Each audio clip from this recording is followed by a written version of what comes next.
Hello, hello, bonjour à tous, j'espère que vous allez bien. Aujourd'hui, nous allons tenter de pouvoir apporter un élément de réponse, pas directement la réponse parce que ça peut être un peu technique pour le plus grand nombre, donc pour ceux qui ne sont pas forcément très aiguisés. Donc pour pouvoir comprendre ce qui se passe, on va essayer d'apporter une solution à un exercice quelconque.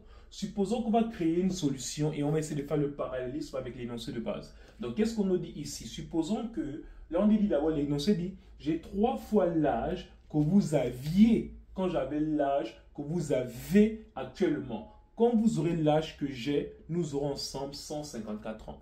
Donc, voici ce que dit l'exercice. Donc, en fait, ce qui se passe, c'est qu'il y a un problème d'abord de temps. Parce que lui dit, j'ai 3 fois l'âge maintenant. Le monsieur dit, maintenant, j'ai 3 fois l'âge que l'enfant avait quand lui, il avait l'âge de l'enfant.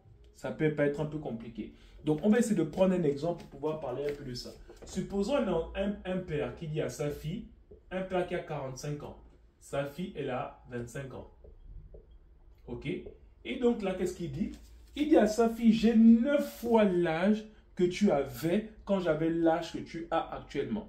Donc ici, il dit, j'ai 9 fois l'âge que tu avais quand j'avais l'âge que tu as actuellement. Donc en un mot, il est en train de dire quoi? Il est en train de dire, là, il a 45 ans. En fait, quand il avait 25 ans, donc il dit, j'ai 9 fois l'âge que tu avais quand j'avais l'âge que tu as actuellement. Donc, ce qui se passe, c'est qu'il dit, il a 45 ans. Donc, il dit, quand il avait l'âge de sa fille, donc quand il avait 25 ans, sa fille avait quel âge? Elle avait 5 ans.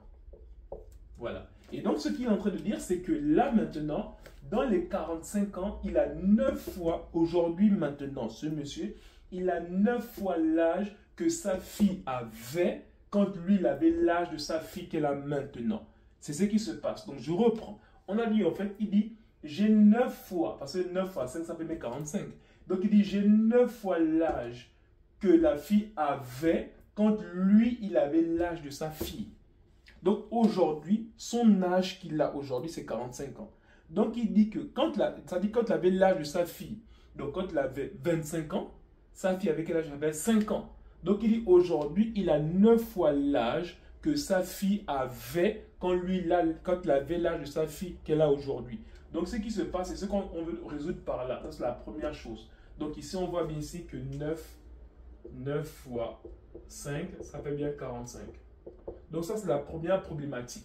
Et donc, en fait, il peut dire maintenant, quand tu auras l'âge que j'ai, donc, quand la jeune fille aura 45 ans, lorsque la jeune fille aura 45 ans, quel sera l'âge du père?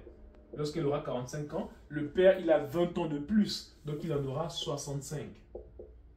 Et donc, ici, si on dit maintenant, quand elle aura l'âge qu'il a, ensemble, ils auront 110 ans. Donc, voici un peu la solution qui est là. Ça veut dire quoi? Je reprends. Si là, c'est bien clair. Ici, il dit bien que, ici, il dit, la deuxième phase, c'est que quand tu auras l'âge que j'ai, nous aurons ensemble 110 ans. Ça veut dire que quand elle aura l'âge de son père aujourd'hui, son père a 45 ans. Donc, quand elle aura 45 ans, son père en aura 65. Donc, la somme des deux va donner 110. Donc, c'est juste ça. Là, on a apporté un élément de solution, mais maintenant, c'est la même chose qui va se passer au niveau maintenant de la résolution de cet exercice. Donc là, on va maintenant passer à la résolution de cet exercice à la vidéo prochaine. Merci.